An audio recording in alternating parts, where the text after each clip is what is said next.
All right. Episode 16.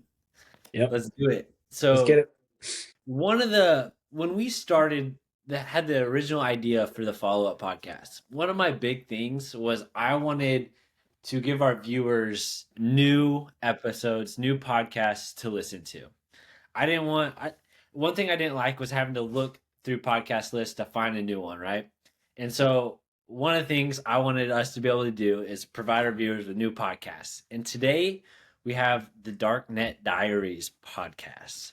And yes, it sounds like exactly what it is. Podcast that with a nerdy host, and he's really good at telling stories about darknet events and not necessarily darknet, but just stuff happens on the internet, right? Um, and today's episode is 152 on Darknet Diaries, and it's called Stack Attack. Um, just initially, it is about a developer who worked for the Pump Fund company, and it's a very interesting story from like every perspective. Like the developer is he's just a character himself. The company he works for is just a character himself. Like this story is going to have a movie about it in 10 years. Like there's going to be a movie just like Wolf of Wall Street, and it's going to be this pump fund company. What do you think, Sterling? Uh, So, are we doing spoilers here? Yeah. Just give him a little heads up, Okay, but spoiler alert. Because it's going to be hard to talk about this without talking about the actual event. Where do you find this? That was so my I first question. listened to this guy's podcast, The Darknet Diaries, probably like 2 or 3 years ago. It was when I started working out of college. It was one of those episodes where I got tired of listening to podcasters talk about cold plunge, health insurance companies, and all like the mainstream podcast stuff. I would just listen to a Darknet Diaries episode because I just wanted something different. And so it's like every other month, maybe I'll tune in. But this was the first one that I was like, that was really good. Um, Is it like a software thing? I don't know. I've never met anyone else who's listened to it. So it just came up on my Spotify a long time ago, and it Really? stayed recommending them every once in a while. It's one of those things where it's like these are your people, and you're kind of embarrassed by it. Like the software, the coders, they all got kind of lumped into one group, and you're like, "Oh, I hate that you couldn't represent me." This guy Yeah. was a character. hmm the So, host or the guest? well, the guest mainly. I mean, the host was I would describe him as like a modern internet journalist. If that makes Uh-huh. sense. Um, he's trying to do his journalist thing, and he did a decent job. He tried to make the protagonist, or I think that's the wrong word. I don't even know if he was a protagonist. He was trying to make the guy the story was about, even though he was kind of trashing him, Yeah. like feel Um, comfortable. Like he did a good job balancing that. yeah. I mean, the guy the guest they have on was his name was Jarett, and he is like a crypto developer. He's worked on like Bitcoin, Ethereum, Solana, and he's kind of I don't want to say it because he might come after me, but he's kind of a crazy guy. Like you you never know. It doesn't seem like you would ever know what to expect out of him. Like he's had a crazy childhood with just probably some traumatic events. I would consider traumatic events. Uh, and he's a crazy guy, and I think it paints a good picture about who's developing these crypto technologies, this technologies, and kind of. I think if you're going to invest in anything, even though the once he got to it, like the pump and dump stuff, the meme coins, like that's just gambling, right? This is a form of gambling. Um, It's an interesting form. So the his story is he saw the FTX scam, he blew the whistle, and no one listened. yeah, So the uh, premise of his story was now he's at this new job. Life's gone on. He's at this pump fund, Yep. which is a wild website.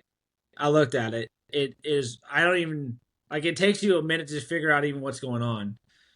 Where you can make a coin, you can try to convince people to put money into it, and then dump it before they dump it. Right? It's like a Did you see that? community gambling. Did you see the video, the first one that went viral? It was this kid from the UK, it looked like, who created a coin, pumped and dumped, and it like went viral. And that was my first exposure to Pump Fund. He made like 30K on a live stream. Have you seen it?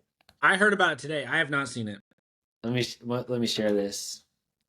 Chrome tab. Oh, here, let me get it pulled up. Do you want to talk about something else? Well, so I thought the most interesting part of this story was the ethical part.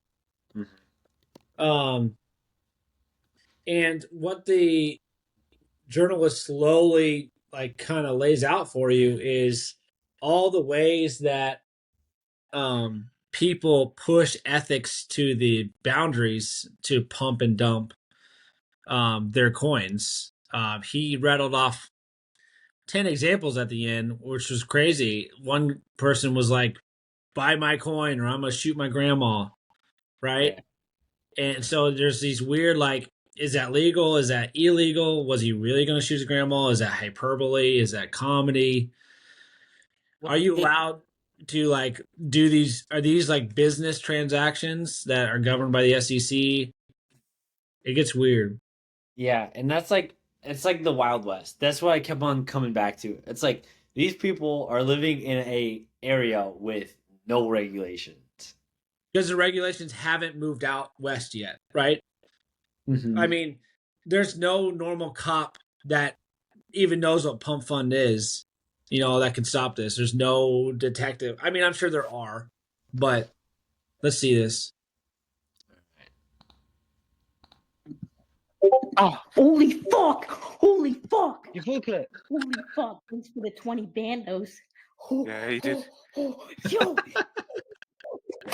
Yo! Yo! Yo! Yo! Yo! Yo! Yo! Yo! Yo! Yo! Yo! Yo! Yo! Yo! Yo! What the fuck? What the fuck? The double bird is crazy. Yeah. Sorry, I didn't realize he cussed so much, but I mean, and that was my first exposure to it, and that's what I had in mind, like listening to it. I was like, oh yeah, I've seen this, and I think even like the Hawk Tua coin was on this, and Where's that kid's parents? I don't know, they're probably not Like, too bad. I mean, it's legal to pump and dump, I think, on the website. Like, well, I would say the legality hasn't been determined yet, is what I would classify it as. I But think like, if legal or not, it depends I how you would. promote it, right? If Max came home with 20K from pumping and dumping a coin, I wouldn't be happy. I wouldn't be. There's I mean, no I'm way glad that you kid live becomes streamed a it because I'm normal. like, dude, that's not smart. Because what followed this is like the internet attacked this kid, and they like found like who he was and his family and stuff. That, Oh that no! that's the that's why you wouldn't want to live stream it and do it. That's like the Well, and about it. plus that kid's now a gambling addict. There's no other future other than that kid is a raging gambling.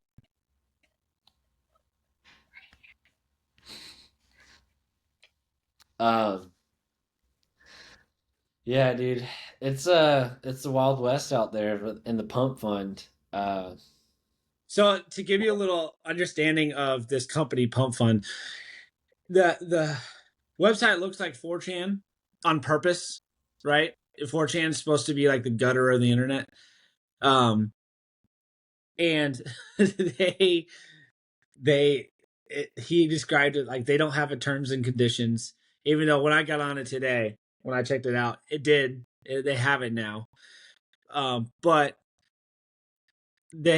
they're like they tweeted out something when porn started becoming a thing, like the way you got people to go into your coin was to, do porn activities. on it. Um, they sent a tweet that said, "We in no way endorse pornography on our site. We are a family friendly site. If you find pornography, please send it to this intern," which which is a great troll line. But that's kind of the guys we're talking about here. Yeah. And like the point they're like the host, he was like, and no one knows like obviously it sounds like a joke, right? But like you can't really say like it's not clear whether or not they're being serious or not, but Right. it seems And, like they're and so trolling. this is like how he sets up the story is he paints a picture of this guy working for this company that you're not supposed to root for, and then he robs them blind Mhm. and does this kind of weird Robin Hood thing where he doesn't take the money for himself, he just gives it to Solana creators out there. So I had an interesting take on that because it, I would have a hard time believing that he truly was that like vigilante who gave it all back to these like projects. Like I'm like he was probably developing these other projects. It was like I'm gonna donate the money to this Solana project as he's like developing it, right? I don't know. I'd have to look into it, but like it seemed like I would be. I don't know. Maybe he was the vigilante that did the right thing, but I don't know if I'd trust him at face I value. don't That think vigilante. I often am skeptical when people make the insanity claim. I think this guy has some true like mental issues. yeah, they talked about a moment. So like when he exposed Pump Fund, he well, and then the other thing of why he's a developer per Pump Fund and found a vulnerability in the system. He's a developer. Like he should fix it, right? I think he said he raised the warning to the like CEO or something. But like I don't think if you're a developer, you go scam your own product you're developing on. Like that's like not a good thing. But I mean, I don't know. It's a very I think you have to really think about his point of view and his perspective and really second guess what he's saying. But it's fun to listen to. It's Yeah. like a movie. Did you ever watch the TV series Mr. Robot? Yes, for season one, and I for some reason I didn't pick it back up as season two, but I loved it. I think I watched season one too only. But it's like that. I when I was listening to this podcast, like this is why that's what I thought about was that TV series. It just had the same vibe. So the whole insanity thing, like the reason I don't like it is if you're gonna plead insanity, you got to be taken outside of society, right? You can't one have lesser punishment but still be part of society. You know what I mean? Like that doesn't compute for me. So I did not end up rooting for him. I'm sorry that he could. It's like a hardware problem, right? Most likely that he's insane, but you can't have those people in society and expect normal things to happen. Well, it's really tough when they're like super smart like this, right? And then they're like powerful. Yeah. He really reminded me of SBF. Like that, whenever you hear stories about SBF and those guys like on speed doing all these crazy stuff at like a high level and with all this stakes and money and stuff, it's like he's definitely the guy who's in the room as well. Yeah. They had very similar starting conditions. They just found themselves in different rooms. So the interesting thing for me was this one I classified as a crime because he was on the inside of the company and he did something against the company that rerouted the Solana where they didn't want to route it. But let's pretend he was outside of the company and he managed to do this. Do you think that's illegal? Like if you find an exploit in the Visa and you can run it as a customer and pocket $30 million, is that illegal? Like these exploits? Um, like whether they should or shouldn't, know, but I'm sure to use those services to uh, exploit them, you would have to sign like the terms and agreements. I'm sure it says like there's a agreement in there like even if you find an exploit like you're not allowed to act on it, you have to like inform us or something. I bet there's a legal document that you sign to use those services, um, as long as the exploit is within the service, which is what it seemed like the pump fund exploit was. Like those guys that the first guys to like automate stock buying and selling. And they essentially they got a supercomputer. They parked it right next to the New York Stock Exchange, and they were just faster than everybody. So when they could see something was about to change, they'd buy it before it changed. They know, like essentially knowing the future at this very small level, and made millions of billions. I kind of feel like that. Like the libertarian side of me says that should be legal, and that's free market figuring out what's okay, what's not. I would say I'm agreeing with you on that. Like it sucks, but like make a better product. That's right. Like that's what fuels innovation, right? Like if you weren't allowed to exploit and you're going to go to jail for finding these exploits, there'd be less people finding them and therefore worse products. Like that would be the free market argument to that, right? Yeah. And I think that that's the point of view I have. Don't put a product out there if it's not secure. And it's gonna bite me in the butt one day. Someone's gonna roll this clip, and I'm gonna have an app built, and it's gonna have a in it, and it's gonna be like, well, you said just let the exploits run.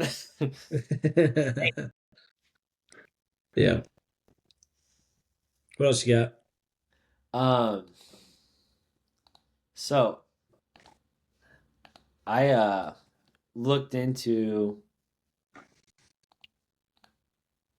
the pump fund, and so basically the exploit happened once a coin got big enough, it was then like transferred to the DEX, which is like a bigger coin exchange market.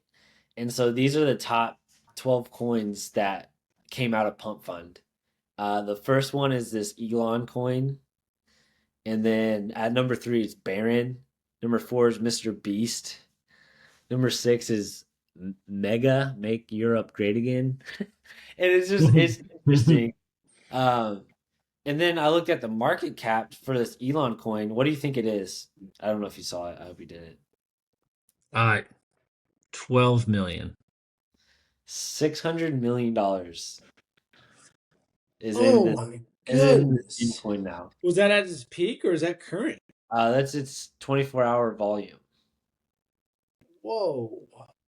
But I guess liquidity is more what we're probably thinking of, which is like I don't know. No, liquidity is how much is on the market to sell, I think. Something Right. like but yeah. It's like these are kind of like no joke. They're getting into like some serious territories. That's Um wild. Elon is the number one coin. It's there. Bird coin. The fart coin. I shouldn't have showed you it. Do you know? Did you see the volume of it? I'm looking at it now.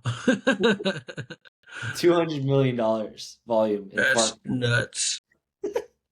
That's It's nuts. just. I mean, this is why people get into it. It's because it's so entertaining. It's such a good laugh. I think. And Fight Coin is at $89 million. It's a picture of Donald Trump with his fist up. Fight. Oh my Literally gosh. no functionality on these coins at all, other than just pure entertainment. And they have this much money into them. Mr. Beast Coin has $26 million. I don't think he has any affiliation with it. Daddy Tate Duh. Coin has $44 million. Daddy. It's just I don't know if you're new to this area, it's just very interesting to see um how big it is. Like it's not a joke. It's a joke that's not a joke anymore. It's like getting into serious territory, which is crazy. Um, but yeah, So I like like. Elon, you do the math. We have 7 billion. He has 400 million in his, not his, in the Elon coin. That's a huge chunk of the population putting in $1. Yeah, that's it would have to be. I mean, United States is what 300 million. Dang. Yeah. Like So who? Like I'm picturing these like bottom dwellers of the internet doing it. They don't have that much money. Like, how does this? Maybe they do. Maybe I'm wrong. Are they putting their yeah, life I don't know. savings in there? There's a lot of there's a lot of developers that don't have much of a family or just kind of sit on the internet, but have these big IT or development jobs and have a lot of money and They don't drop have to 500K into do. Elon coin. I That's guess. crazy. That doesn't add up to me. But Yeah. that's the scale of the internet for you, right? I mean, these man, all these things are worldwide. So a tiny fraction of the world doing one thing is just huge. Yeah, so I don't know. I thought it was a fun listen. It's very different. It's non-informational, so it's like a good change up, I thought. Um I'm interested what your rating is. I have my rating written down, so it's not going to change from what you say. 42. Mm. Yeah, I was at a 60. Um and not cuz like I don't know, it was a good listen, but it's not my cup of tea, but for not being my cup of tea, I enjoyed it. Yeah, it had about 30 minutes in, you're like, why am I listening to this? It got better at the end, but I don't know. I think I've had enough of like autistic geeks in my life, you know, like Rala, like you've seen it. I know what these guys do. They're it's like just a extreme story of dorm life at Rala. That's what that's what I just saw or listened to. Too So many flashbacks when you're listening to it.